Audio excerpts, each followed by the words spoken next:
Hello' বন্ধুসকল, আজি আগবাঢ়িছোঁ সম্পূৰ্ণ নতুন এটা ভিডিঅ'লৈ। কোনে কেতিয়া আৰু কি আৱিষ্কাৰ কৰিছিল আমি জানিবলৈ চেষ্টা কৰিম।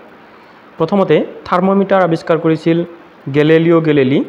ইটালী দেশৰ ব্যক্তি আছিল, 1513 চনত আৱিষ্কাৰ কৰিছিল। দ্বিতীয়তে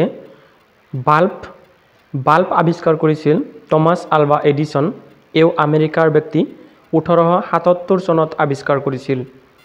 তৃতীয়তে ঘড়ী আৱিষ্কাৰ কৰিছিল এ.এল. ব্ৰিগুৱেট। তেওঁ আছিল ফ্ৰান্সৰ, 1771 চনত আৱিষ্কাৰ কৰিছিল। 4. ছপাশাল আৱিষ্কাৰ কৰিছিল গুটেনবাৰ্গ।